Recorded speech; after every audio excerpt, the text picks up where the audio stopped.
Good morning, good afternoon, and good evening. Welcome back to Jamie Photography. So I took a trip up to Lincoln in the last couple of days in the UK to go and see the great cathedral and castle, but also to explore some of the medieval streets that it has in Lincoln. And this particular street here is called Steep Hill. As we go down the hill here, we've got this sort of intersection, which is beautiful. So I thought I'd do a little bit of a day tonight and a sky replacement because the sky was quite boring. So where did we start? Well, we started with this image here. A little bit of work to do on that. Taken early hours of the morning, 6 o'clock in the morning. Nobody around. A little bit of garbage to tidy up. So I'm going to take you through how we did this, how we created this, and how we got to this point here. If you've got 5 minutes, pop over and have a look at my website, jrmathlin.uk. The link's down below. You can learn a little bit about me, the gear I use, and also you can see the sky packs that I have available. And also you'll find that I've got a space available on the London workshop this year, the 12th to the 18th of May. So if you feel that you'd like to fill that spot that's available, contact me through my website contact page. Be happy to discuss it with you. If you like what I'm doing here on YouTube, please subscribe and like this video if you enjoy it.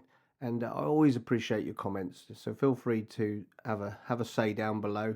And also, if you've got any questions, welcome those, and any tips to help me along the way. Yeah, so just before we go into the video, let me just tell you a little bit about Lincoln. So Lincoln was founded by the Romans actually in 48 AD, down by the River Witham. So I think the Romans then actually dug a canal from Lincoln through, called the Fosdike Canal, in 120 AD. So a lot of work was going on here.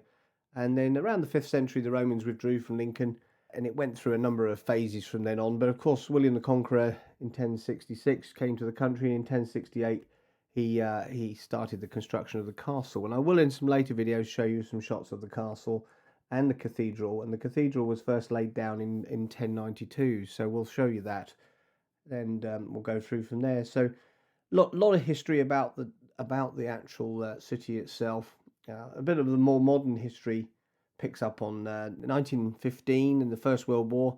The first tank used for military purposes was actually designed and built here, called Little Willie, and it was the prototype for all the tanks that were then used in the First World War onwards. So a lot of history in this little city that's plonked on a hill in Lincolnshire.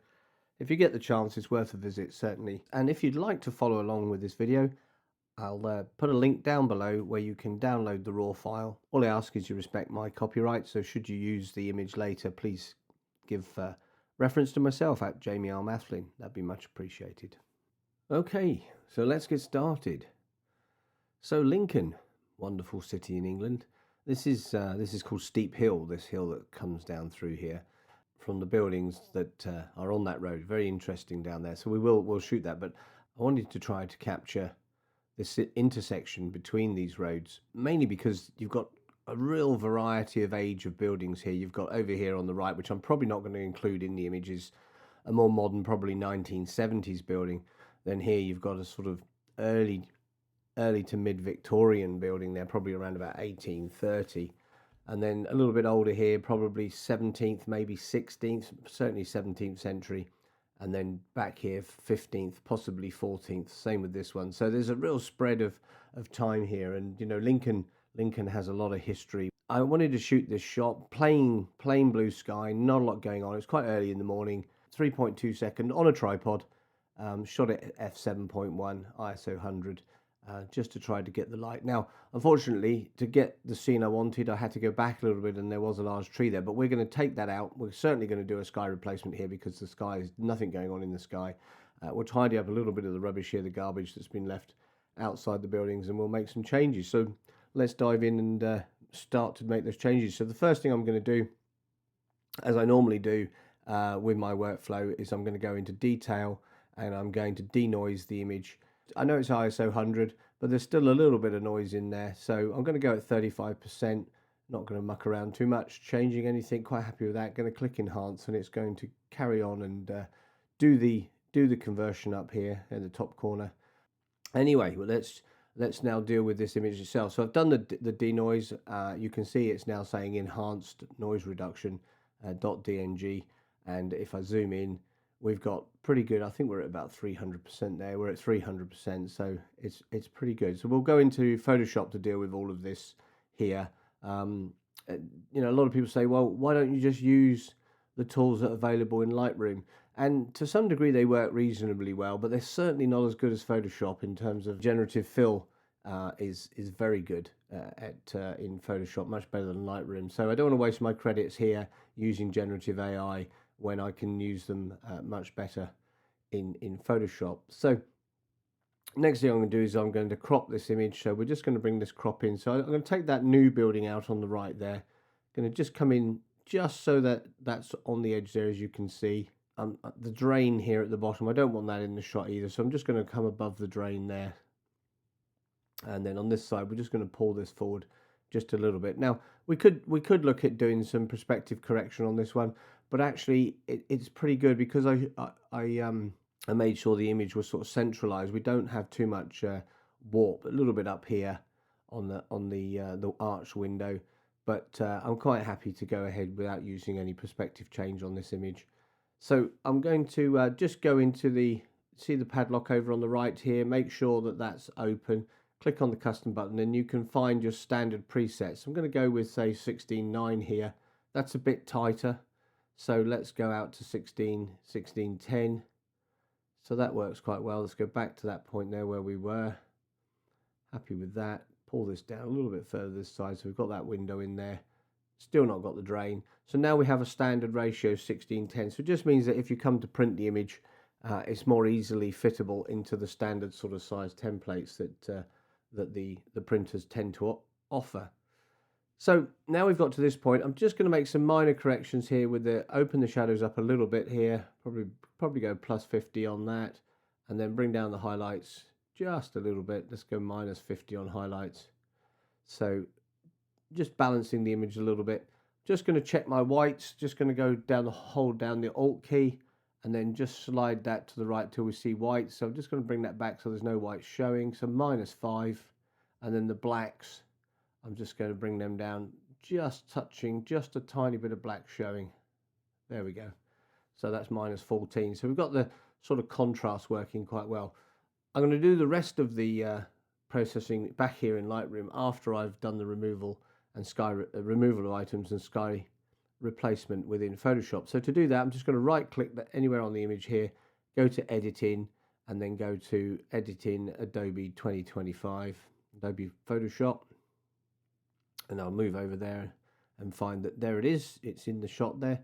So I'm just going to consider where to start. So let's take out this tree that we don't want initially. So just going to go up and find the lasso tool. So in this case it's selected as the polygonal lasso tool, but if I right click on that, I can then select the lasso tool, and then I'm just going to start somewhere up here, and I'm literally just going to draw around the tree.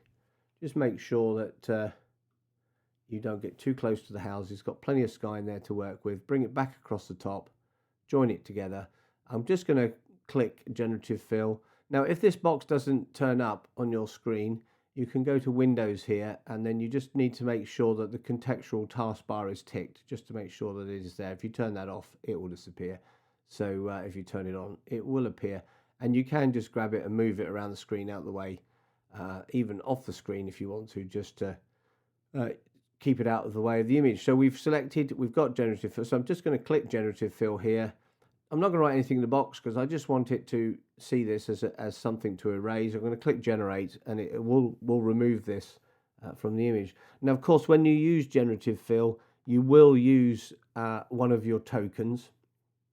And every month, if you've got the Adobe Creative Cloud subscription, certainly the photographer subscription, you'll get 250 credits. So, you know, you can work through those. Now, again, I get a lot of people saying, well, you know, that's not enough, and I'm really not happy about the fact that I have to buy more. At the moment, I agree with all of that. You know, we're already paying for the service, and now we have to pay extra. But of course, they have to provide the servers to do the work. And at the end of the day, that's a big expense for Adobe in the background. So 250 for me, and I do this regularly. I don't get through 250. I tend to be sparing. I'll use the remove tool before I use the generative fill. But in this case, it's a big big item in the sky, generative fill works quite well. So you get 3 options. That's option 1, that's option 2, that's option 3. It's just a bit bluer up there. It doesn't really matter to me because of course I'm going to do a sky replacement. So I'm just going to, I think I'll go with number 1.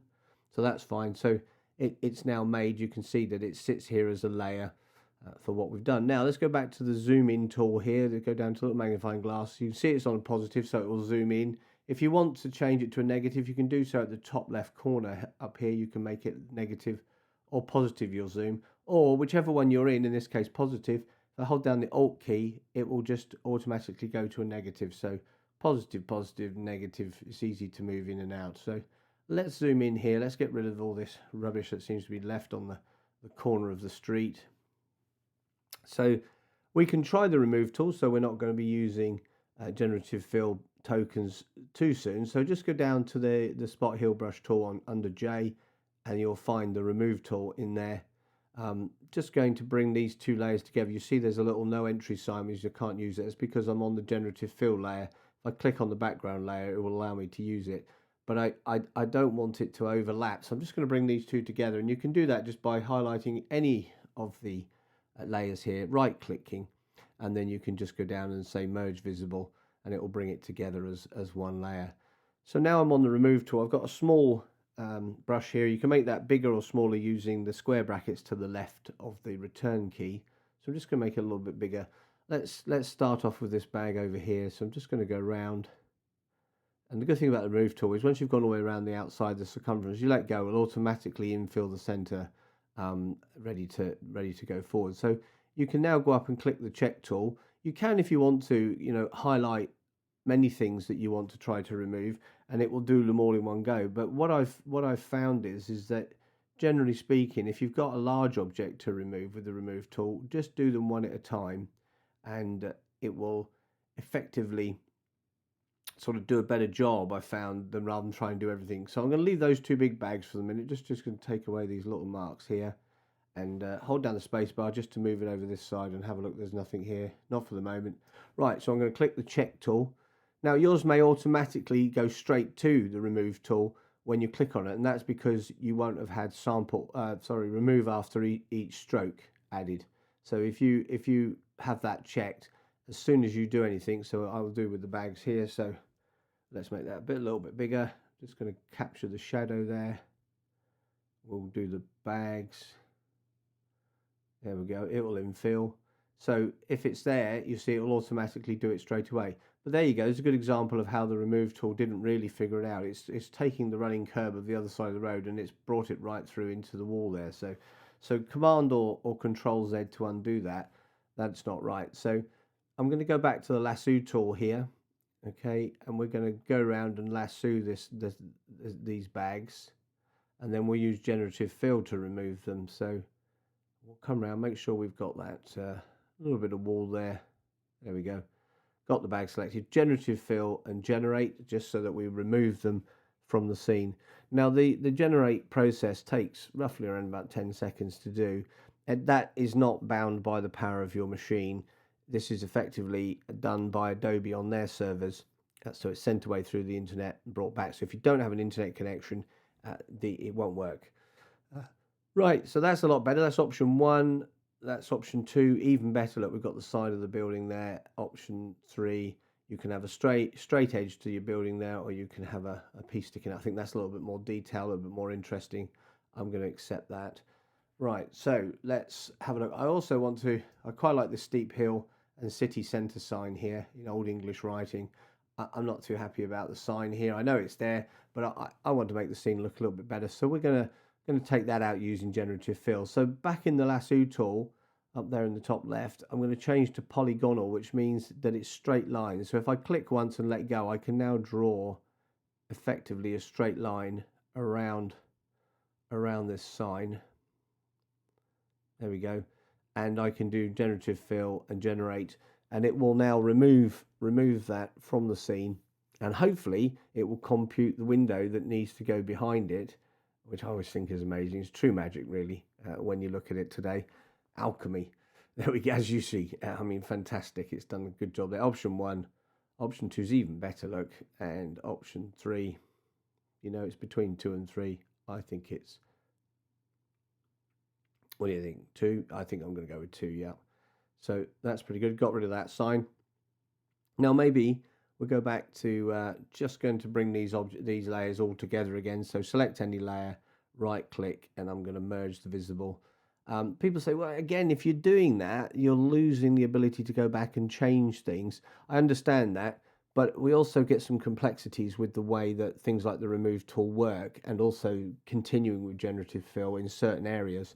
So I prefer to say, well, I'm happy with the image that I've got there. I'm just going to bring it back to a single layer.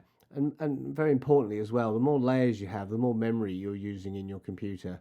And if you don't have a top spec machine, when you start getting lots of layers and you start overlaying some of those layers, your machine can slow down quite quickly. So it's a good idea, if you're going to just move forward, to bring it back to a single layer. Don't allow the computer to have to work too hard. Okay, so let's deal with this. Let's go back to the remove tool. So we're in the remove tool, there it is. And what we'll do is we'll see if the remove tool can deal with these ones in the windows. So I'm just going to go around the outside like so. Let go, and it certainly removed it, but it put a couple of reflections in the window. So let's take those out as well. So we'll just come back up through there. So I remember I've got the remove after each stroke switched on at the moment. So and people say, well, why bother turning it off? Well, what's quite good is that when it's off, you can do things with the brush. So if I click once there, it holds it. If I hold the shift key down, I can just draw a straight line to get it. Same here, I can click there, come down here, hold shift, get a straight line. So it gives you a little bit more flexibility. So there's all those reflections. Then I can hit the check mark and it will calculate removing them. It's clever stuff, isn't it? It really is.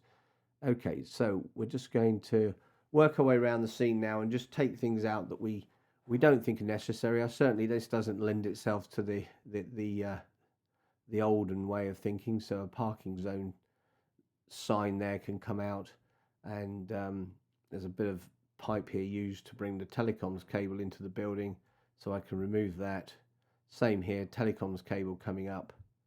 In fact, I might even remove the whole thing there. We don't really want telecom cables. The good thing again also, because we've got the remove after each stroke turned off, is I can change the size of my brush whilst we're doing these, so I can get a tighter sort of selection as well. So there we go. So we've got all those selected, so let it work on those, and it will compute those and remove them. Fantastic stuff. And just move over to the right. Got anything up there? No. Got the name of Michael Gate, the name of the road. I'm going to take out this sign here in the window. No need for that. So I'm just freehanding that. Remember, it fills in itself. So we'll do the check mark. Done a good job there as well. Right, another cable here, and you've heard me mention it before. Once I get started with removing things, I do get quite involved in it. It's quite therapeutic to just remove some of these things. So there's an old sort of power cable coming up into the property there. So let's remove that. So hit the check mark. Yeah, that's all gone. So we're still using remove. So excuse me, made a mistake there. So Control Z to undo, holding down space bar. So there's some fencing in this garden here. Look, so we don't want this fencing showing. So I'm just going to highlight the fencing only. So just freehanding that. Come around here, down here. We'll do the bit under the gate in a minute. So just going around the outside. I'm going to fill this in by hand because we've got an irregular shape now, so it might not necessarily auto-fill. There's a little bit coming down here. So let's check that. There we go, very good. Now this is a little bit more complicated because the gate's in front of it. So I'm going to use generative fill. So I'm going to go back to the polygonal lasso tool. I'm going to click once here, and I'm just going to sort of follow my way down and around this item that's here. You can see it just in there. So I'm just going to come up here, and I'm just trying to keep as much of the gate as I can in the particular scene. And hopefully it will realize that it's the grey bit that I'm after to get rid of. So you see this as I do here. I'm not pre-running any of this, so I've made a selection there. Click generative fill and generate, and we'll see what it comes up with. Can it determine that we want to get rid of the grey piece of the fence and we want to leave the gate in there? And this is really testing the ability of generative fill. It's not too bad. It's put a wall behind it, but there's part of the fence is there. Let's go to option 2. There we go. It's managed to figure that out. So option 2 is the one I'm going to go with. It's remove the fence from there. So let's go back to the remove tool. So we're not using tokens. I'm just going to bring this all into merge visible again, and then I'm just going to wheelie that down. Let's take out that bright light in the distance there, and let's just take out there's a conservatory roof in there. It's just white and it draws your eye away from the scene, so we'll accept those. It will remove those for us. Okay, that worked very well. A couple of little minor ones over here, just going to tidy those up as well, and we'll just do those whilst we're over this side. There we go. Right, so let's just have a look around. So we'll just go around and just pick up any little bits and pieces that might distract the eye slightly. Certainly if you print the image rather large and somebody stands quite close to it, they will pick up on some of the detail that is in here, some of the things you really don't want to see. So I could go mad here, and being that this is a video I'm making, I don't want to run the time too long for you, but you certainly could go through and remove much more of the mess, that certainly like this bird muck on the ground here. So I'm holding the spacebar down to just move to the next thing. So I'm just picking them up, as you can see. Anything there that I might want to get rid of. Bird feather here, look. So, and then remember just to hit the check mark, and it will automatically remove them. There's something down there, bottle top or something. We'll remove that. So let's have a look at the overall. Maybe you want to get rid of that pipe there. So just going to zoom back. So go to the magnifying glass. In this case, it's on positive. So hold down the Alt key to give you a negative. I'll come back 2 steps. So yeah, there's a bit of cabling here which we can tidy up. Make sure we're on the remove tool. Make the remove tool a little bit bigger so I can see it. So I'm just going to take this box out here. There we go. Make it a little bit smaller so we can take out that cable run. So remember, when you've got it unchecked for remove after stroke, you can do long straights by holding down the shift key and clicking again. It's a nice little tip that is, that allows you to take out quite good things. So take out these cables going up here, however, and we'll take these ones rising up there. So I'll hold down the space bar so I can move to see where they go. They stop there. So that wire removal did take them out going further up, so that's okay. Let's jump across here. So I'm just going to zoom in here. Sorry, just going to make the brush a little bit smaller, and then we're going to use the click shift click as we come down the wall, so you're not having to freehand them necessarily all the way down the wall. And you can see here they break up just a little bit. I'm not going to go in front of the sign. That's okay. This one here comes up there. I'm going to go through the sign with this one on the wall. Take out this electrical box. It looks like it's been there for about 50 years. That's fine. And there's a little cable coming along the wall there. And as you can see, I'm just gently working my way around, highlighting the ones I want to remove, the ones that weren't picked up by the find distractions element. So let's just accept those, and it will work on those to remove those. And it's done a cracking job with that. There's one more here, so I'm just going to do the click shift click up the wall, find that wire, there we go, come across there. So that wire is also picked up on, and you can see it crosses the white border here. Well, it will compute, and this is just a remove tool, but remember, it will compute that you need to keep that. So when I click on that, it will effectively just remove the wire that it could see there. So are there any other cables or wires that are really distracting? I don't think so. I'm certainly going to take the aerial off the roof. You can see that fine distraction mode did remove part of that aerial stem here, but we will remove the rest of the aerial. So just go around it like so. That's it, and it's collected that. So we will check that. not very medieval TV aerials. To be honest, TV aerials are hardly used at all anymore. Everything's sort of digital now, isn't it? All streamed by cable. Just going to remove that alarm box from around that stem of that lantern there. So I'm going to accept that that's all we need to do for the removal. What we'll do is we'll zoom back out, fit full screen.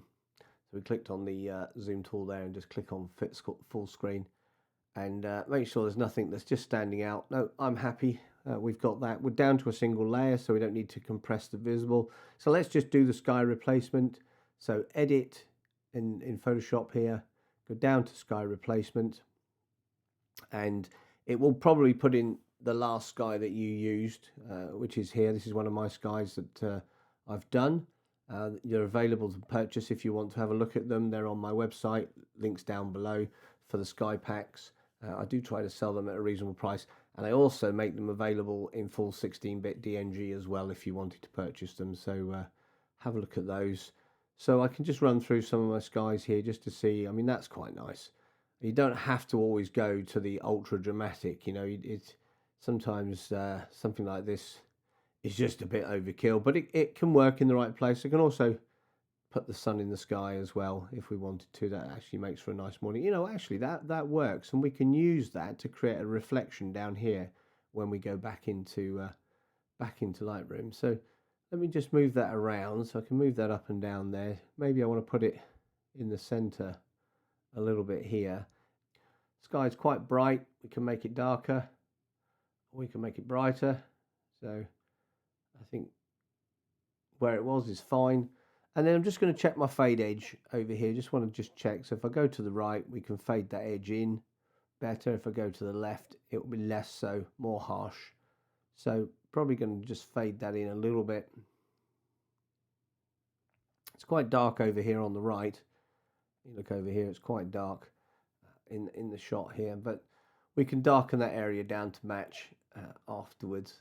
That's not a problem. So I'm going to accept that. We're going to go with that. I'm happy with that. So I think that's all we need to do here in Photoshop. I'm just going to remove the old background layer. So if I turn the new top layer off, that's where we were, that's where we are. I'm going to remove the old background layer because it just means that when I save it back to Lightroom, it's a smaller file, and I probably don't want to come back in here again. So I'm going to just delete that layer. There, it's gone. So we've just got that background layer. Now I'm going to go to File, Close, and then click Save, and it will take us back into Lightroom with the shot that we've got. And then we can do the final edit in here. Okay, so before I do anything, let's deal with this area over here. It's quite bright. We need to sort of darken that down a little bit. So there's a couple of ways we can do this. It's a bit close. Let's come back a little bit. A couple of ways we can do this. We can use the object selection. So let's go into masks.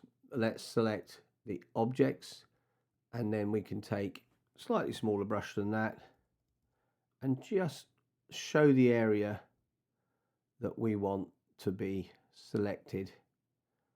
There we go.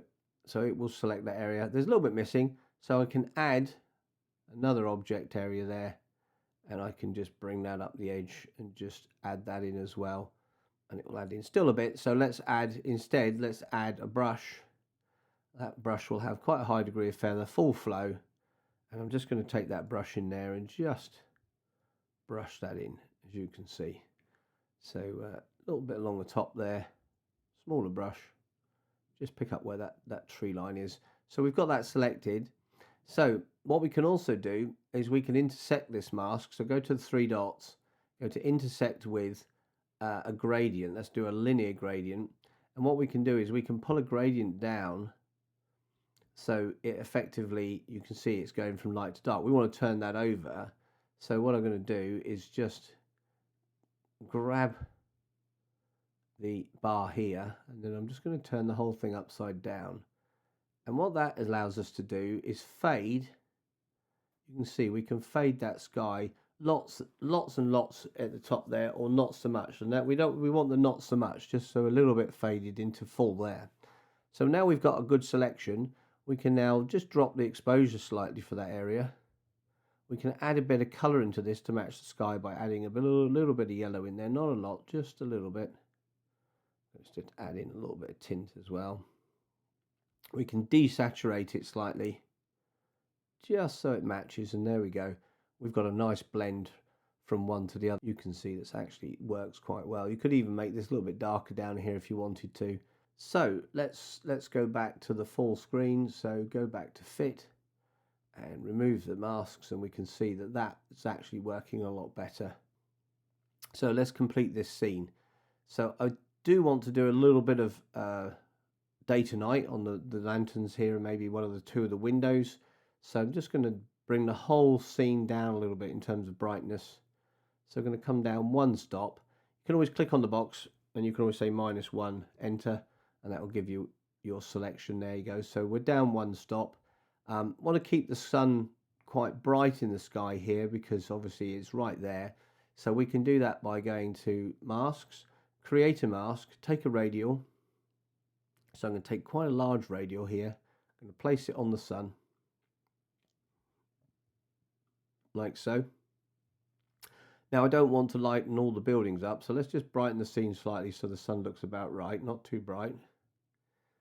That's it. And then we want to maybe reduce it from the bit. Actually, it's working quite well. I don't think I even really need to remove it too much. I'm quite happy with that. Let's just see if just brighten the highlights ever so slightly. It's going to come up about 10 points. And the sun, of course, is going to be vivid in the center there. So if I go over onto the histogram, you can see at the moment we're not clipping on the sun. But what we can do is we can take another mask, take a small radial, and I'm just going to do it away from the sun a second so it's nice and round. There we go. And I'm going to pop that right where the sun is, and then I'm just going to bring up the exposure slightly. So we now know that we're clipping. So if I show the clipping, we're clipping actually there and up there. So let's just bring down the highlights. There we go. You see, so we're taking that clip away. So if I bring the highlights back up again, there, you can just see it starts to clip. And the mask, of course, is clipping because we've placed that in there. So if I turn that off, you can see that the sun is in the center there. It's not quite center. So what I want to do is just move that a little bit more so it just looks completely center. Yeah. So we've got that really bright spot in the center there. Happy with that. Okay. So now we've got that in. I think we need to put a bit of a reflection here on the road just to lighten it up. So let's take another mask. Let's take create mask. Let's go to radial gradient. Now I want to create quite a large radial here, and I want to place it where the reflection would be, which is about here. So it's nice and bright, nice and big. And what we'll do is we'll bring this up quite a bit, like so.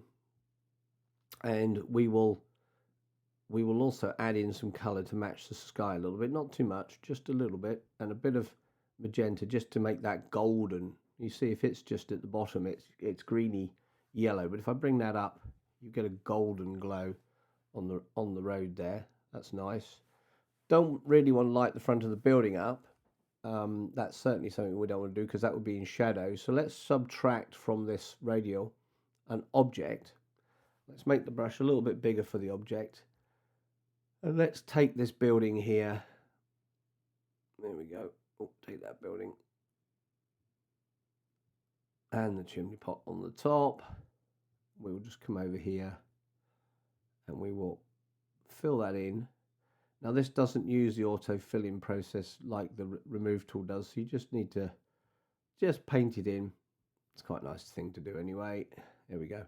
Let go and it should select. There we go. It's just selected. So if I hover over object, you'll see it's just selected the house and it's subtracted it from the mask. So that's certainly not so bright. I'm going to leave the brightness in here a little bit because I think that works quite well. And the face of this building is certainly, you know, that is also working quite well. But what we do need to do is cast a shadow from the edge of this building over this way inside this radial. So how we can do that is inside this mask number 6, you can see that the house is not included now because the object selection removed it. We can subtract a brush. Okay, and I'm going to take the brush relatively small, but quite a bit of feather. I'm going to go about 50% flow here first.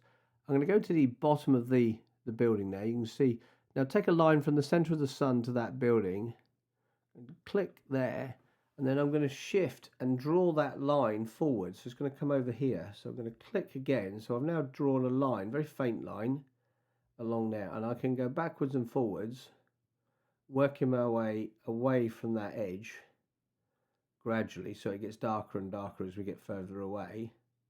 And I can also add in, use a larger brush, so we can just bring that back over here. A little bit around that corner. So if I hover over the brush, you can see that's where I've painted it. A bit more up here as well. There you go. So we just want that corner there. This is nice and sort of faded between the brightness and the darkness, but on that corner it needs to be much tighter. So what we do is we take a smaller brush, still leave the feather as it is, it's not a problem, get in on that corner, and then just work our way away again, just working backwards and forwards. Just want to get a nice tight edge on that corner there. And you can see we've just sort of picked up that shadow line coming away from that corner. Now we're probably going to get a little bit of a shadow over here from the house, so I'm just going to freehand this one. So I'm just going to come in here and just take it away, maybe a little bit off the face of this building here. We're still in the subtraction tool. That's it, and just bring that away. So if I hover over that mask, there we go, that's where it's being lit. A little bit over here I don't need, so still going into that brush, make the brush a little bit bigger. I'm going to just bring the flow up just to take that away. There we go. Hover over the mask.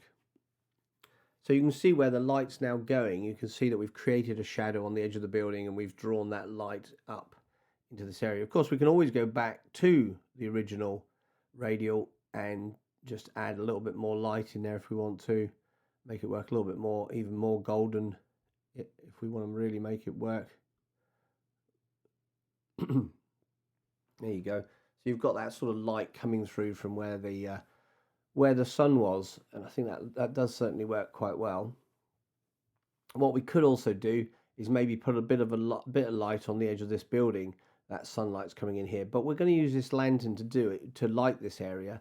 But for the moment, I might just put a little bit on there. So let's create another mask, go to radial gradient. Just going to put a gradient on the edge of the building like so. Right, it's just coming in from the sun there, just brighten the edge of that building up ever so slightly, a little bit of colour, just to make it pop a little bit. There we go. But again, I don't want this lit over here, so we're going to subtract. I'm going to grab an object this time. We're just going to come up along there, go around that lantern, up into the sky a little bit, because we don't really want that as well. Pick up the building, and then just paint it in as we've said before. So we've got an object selection, and that object selection will hopefully it will select, there we go, it's taken out the building. And again, if I hover over the mask, you can see that the radial is literally just picking up on the side there. It is lighting the path up a little bit there.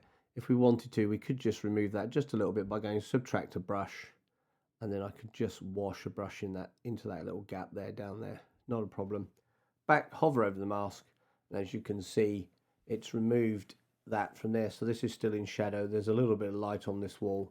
This is working very, very, very well.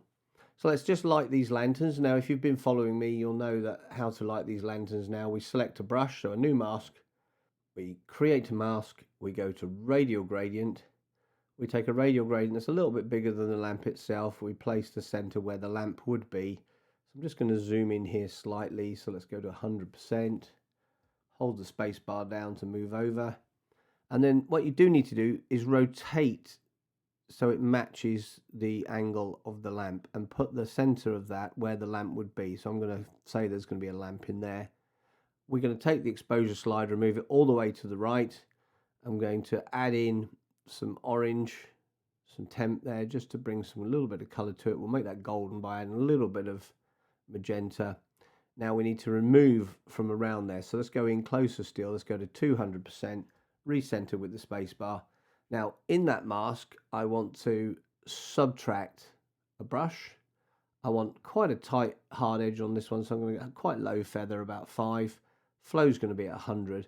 And what this does is it removes, as I paint, it removes the radial.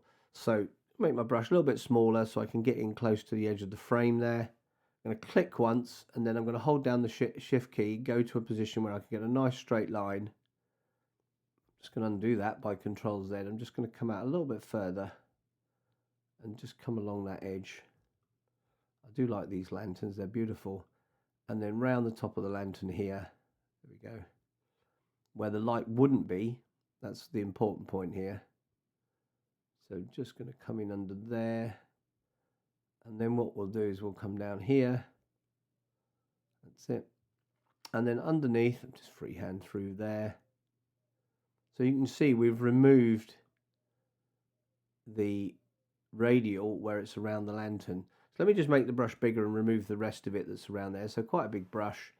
And I'm just going to click once, and then, like I said, just use the shift key just to draw straight lines, or freehand, either way, doesn't matter. And I'm just going to come back under there. So when I hover over the mask, you'll see it's just the lantern itself that's illuminated now. We've removed the rest of it, but it's still in that area. But I do want to just fill the frame in. So using the square brackets to the left of the return key, I'm just going to make the brush relatively small here, and I'm going to drop the flow to around about 70%. And then we're going to just go back over the edges of this frame, and just gives us a little bit of sort of breakout between the full extraction and a partial extraction of the light. I'm going to make it smaller here so I can come in on the bar here. I'm going to go down the center, a little bit smaller than the bar itself, and just come down the center of it there, and tiny again, just going to come across the bottom here in the center of that frame. I think, do we need a little bit on the edge there? Maybe we do. So I'm just going to reduce the flow just a little bit more, and then just come over the edge of there. There we go. So our mask is now only within the lamp itself, and we've dropped everything back and created these little gradients in the drop off on the edges. So that's looking okay, but it needs to be bright in there. So I'm going to click on the actual radio itself, right click, and go to duplicate the mask. And then the mask is then duplicated with a second radial. So it's really bright now, okay? But the key point to this is we want to use this a little bit more tactically. So we're going to make the actual radial a little bit smaller, so it almost sort of demonstrates that there's a lamp in there. And the reason why it's not overblowing these areas is because we duplicated the mask, not duplicated the radial. I'm just going to back this second radial off just a little bit. I'm going to move that up into there. It needs to be a little bit brighter so it just bleeds that top. There we go. So if I now come away from the mask here, what we should see, and if I back up, you'll see that the lantern is lit. It's a little bit too golden. I just need to back off the magenta just a little bit. So we go back into the masks. We find that the main mask itself, number 8, and we just back that off just a little bit. We can even reduce the saturation if we want to, so it's not too much magenta in there. There we go. Let's go back out, have a look at it from out here, remove the masks. Now that looks quite authentic actually, so I'm happy with that. So now we've done that, we need to project the light from this lantern a little bit, so on the wall and on the ground, and we do that by going back into a mask, creating a mask, and then I'm just going to create the mask with a radial. Now I'm going to take a radial from here, and we're going to pop that on the wall. So if that light's lighting up, it's going to hit the wall around about there. So I'm just going to bring that up and down, light the wall up. And here's the magic. We bring up the exposure a little bit on the wall there, add that little bit of colour in that we wanted to match. It wouldn't light upwards too much because there's a top to the lantern, downwards fine. So we just need to add a little bit of a shadow in there. So let's just come in a little bit closer so you can see what we're doing. I'm going to need to remove part of that radial. So we go back into subtract a brush. We've got quite a low flow there, but we've got lots of feather. Let's put the feather up to maximum. We'll take relatively large brush here and we will just draw a straight line back and forth until we've removed some of that. Just going to bring the flow up a little bit more. So just coming in there and just removing that. We don't need the radial out here in the sky. Let's just hover over that radial. There we go. So we don't really need that. Let's check again. And we certainly don't need it down here underneath the light itself. So just coming in there. It doesn't matter if you go over the lantern here because this is an additional radial. So just coming down and we will just remove that in there. Okay, that looks okay, I think. Right, just want to add a little bit of clarity to that light. So whilst we're still in this mask here, we're just going to go down to find clarity and we'll just pop some clarity in there. You can see what it does to the wall. So there's no clarity and then just a bunch of clarity in there, just to bring that wall alight a little bit. And now we're just going to again zoom out slightly. We've lit the wall with the lantern there. We're going to take this light that we've got here and we want to apply it down the bottom there. Now you could just duplicate this one, so I'm going to right click and duplicate this one, because all the mask areas we took out a bit further up. I'm just going to rotate that round so it's lighting the ground underneath. There we go. Underneath the lantern. Bring it out a little way. That works okay. Not too far this way. A big mistake I see people make is they tend to make the radial round, and then you end up with as much light over here, whereas actually if you think about it, from here to here is a certain distance, and that distance measured this way is actually much shorter because of the perspective. So what we do is we bring that down and we find an angle that sits nicely with that light and we bring it out. I'm going to make it just a little bit brighter. So let's go back up to exposure. So just a little bit brighter there, and I'm going to add a little bit of contrast into this shot now because it's sort of coming from above. It's mixed in with the sun a little bit as well. Just bring that back a little bit. I'm happy with that. You probably would have a bit of a cutoff on this wall, but I'm going to leave that. I think that works okay. We've got the light under there. So we've got the lantern on the other side to do, and we've got this lantern over here to do. So I'm just going to speed up the video, and you can watch me just do these two lamps, do exactly the same method, and I'll be back in a second.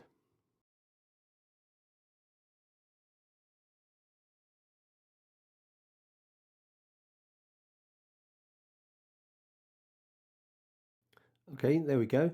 One of the things that we need to pay real attention to is distance away from the sort of viewer here. Now this light, as you can see, is quite bright. This one I've made so it's slightly dimmer. It's not quite as bright, and that would be the case. If you made them the same brightness, this one would look brighter because it's further away. It's an optical illusion. This one over here, as you see, is a little bit too bright, as is the puddle of light underneath it. Again, this is a mistake I see people making. Don't go too bright. It's got to be subtle. So same with the light here. So if I just go back into the masks here, I will pick up that mask that's on the ground here, and I'll just bring that back a little bit until it's very subtle. So you can see the light there, but it's not overly bright. I'm just going to make it a little bit bigger. So just got a little bit more light there, but there's less of it, so it's quite subtle. Also, the one that's on the wall as well. I'm just going to select that one. That's too bright. Just going to bring that back a little bit. And also the lantern itself. So come back one more to the lantern. Bring that back a little bit as well. Even the main lantern, just bring it back. There we go. Just subtle, you see. So it's very, very, very gentle. Now that's a little bit yellowish, this one underneath. So either I can add in a bit more magenta to try to balance it, or I can just reduce the saturation still further, just to make it work. Not too yellow. I don't like the fact the bottom of the door is lit up as such by that radial, so I'm just going to go back into that one there. You can see this is too much. This is too much lit here. So let's just subtract from this brush here, from this radial, an object, and let's just pick the white frame on that side, it will extract it for me. There we go. Same on that side. So subtract an object, select the object, and then just bring in that as well. So just remove that. So the doorstep's lit, but not the bottom of the white frame, so it doesn't pick it up too much. So let's go back to the main screen here. That's nice. So I think that's working quite well. A little bit dark over this side, so we could also just bring this alive a little bit with one more radial. So create a mask, go to radial, pull in yourself a radial on this side, maybe off the side of the path here. Just going to turn it slightly and pull it over that way. We can just brighten that up just a little bit, maybe a little bit of color in there as well. Very, very, very little, just to sort of break that up. Yeah, that light there on that wall is too bright. So I'm going to select that and then bring that back a little bit as well. So just so it's not too bright. Find where we need to be. That's where we need to be. Now this video is getting quite long. I think it would be useful to have some of these windows illuminated. So what I'm going to do is I'll do one and then we'll speed the video up just to make sure we're not going too fast. So let's take this window over here. So I'm going to zoom into 200%. There's the window there. We're going to take a radial, create a radial. We're going to take a radial that's quite a bit bigger than the window, and we're going to figure out where the light in the room would be. Well, the perspective is going this direction, so, and the ceiling is going to be about here. So the light bulb in that room is probably going to be over here somewhere. I'm going to say it's over there. So just make this a little bit bigger. There we go. We're going to brighten that room up. Okay, so 100% on the exposure. I'm just going to add a little bit of color in there. And then we need to subtract with a brush the areas around it. Now, you can also subtract using the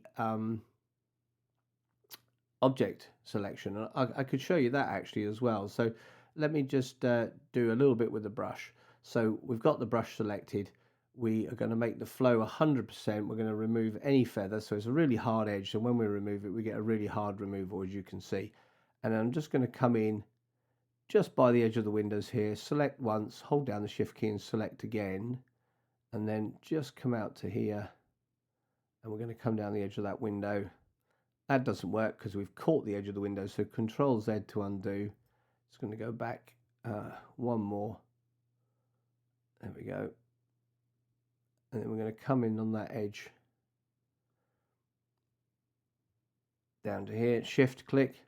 Still no good because I'm still crossing the edge of that window. You can see there's some degree of magenta here on the edge of the window, which is chromatic aberration. We don't really want that. That is, the lens is being pushed to the limits. Obviously, we've had a dark image and we've pushed it quite hard, so you can see the chromatic aberration. We can get rid of that, but let me just do this mask properly. So Control Z or Command Z on the Mac. I'm just going to come in there again, come a bit further out this time, so I'm not overlapping. And then we can come down. We can have that little edge and we can darken that in a moment. So I'm just going to come across here and you can see we're just going to come across onto this white area here. So up to the top. So we've got this sort of edge of the window there. Now I'm just going to make my brush bigger so we can just remove the rest of it from around there. So I'm just free-handing around, removing the rest without going over the edges of the window. So bigger brush still, and then I can just take the rest of it away. There we go. So we've illuminated that window. So we'll deal with that chromatic aberration very quickly before I do any more here. Just come down to lens correction, and there's a remove chromatic aberration. You can click on that, and hasn't done a great deal. So that didn't make much of a difference, a little bit of a difference, but we can go to manual. We can click on manual, and then in manual, you can see we've got the defringe here. We can pull this amount over, and that will help with that color. Can you see that it's removed that mark there that we had along the edge of the window? The further I go, the more it will affect it. So there it is, really, with no correction, and then we can just ease it out a little bit. You don't need to go too far. So I see around about 7 gets us to where we want to be. The colours are around about right. There's still a little bit there. Maybe we could go to 10. We can also desaturate this slightly if we want to. So anyway, we've got rid of that, which is good. Let's just finish the mask there. So hover over the mask. So we've just got the window at the moment. So we now need to do the window frame and the edges. And what we can do with that is we can subtract. We can do object selection for that. So let's select an object. So we're subtracting an object. But what we need to do is this object, we need to just not have quite so much in the way of effect. So we can reduce that. So let me just do that. We're going to select the top there and select that part of the window frame. So we'll select that part of the window frame. That does work quite well. So let's just do this frame. So I'm just going to zoom in a bit closer so we can see what we're doing. Let's go to 400%. Just going to move that over there. So we're going to take a brush that's about the same size as the pane frame. Select the top, select the bottom, and we will just paint that in. That's it, going across.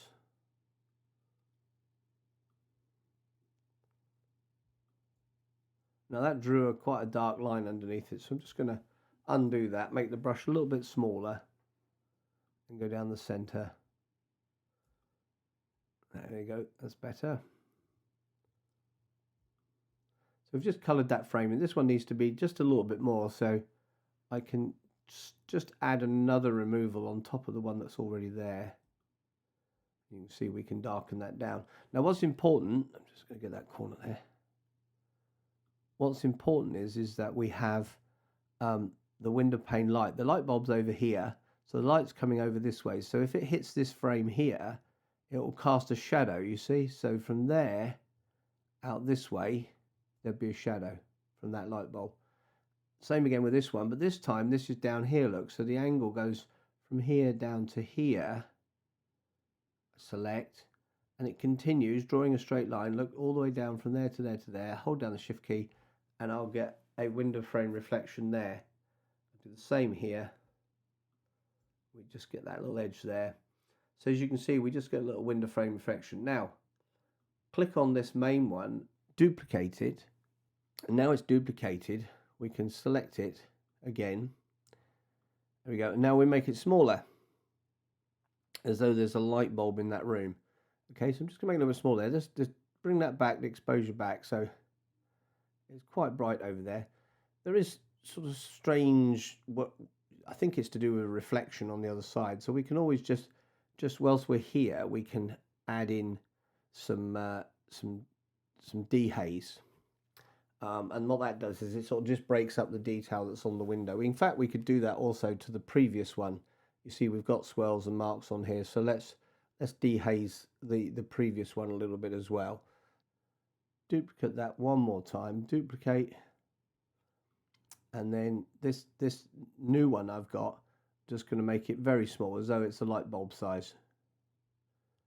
So it looks like there's a light bulb hanging down in there. So if I come out the mask here, you can see there's a light bulb there lighting that room up. Now we're a bit close, we're at 400%. If I go back to 100%, you'll see the effect that we're trying to get.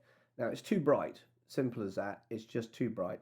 So we go back into the masks, we go back to the main mask, which was this one here. We can bring that back a little bit. There we go. And I think that's sort of pretty close really. So if I go back out to fit and we get rid of the mask, you can see that the light's on in the room there. Anyway, I'm conscious of time. Videos run on a little bit here.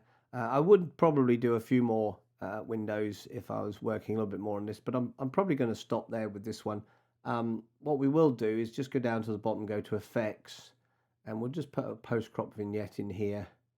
Quite a big one, about -25, and then we'll bring the feather out just to feather it out a little bit. I'll come out the masks. We'll do the final processing here, so we're just going to brighten the whole scene slightly. So outside the masks, I do apologise. Brighten the whole scene ever so slightly. Going to boost my shadows just a little bit. Going to add a bit more contrast into the scene. A little bit of clarity, just a little bit of clarity to the scene there. That works quite well. I'm going to darken the sky at the top.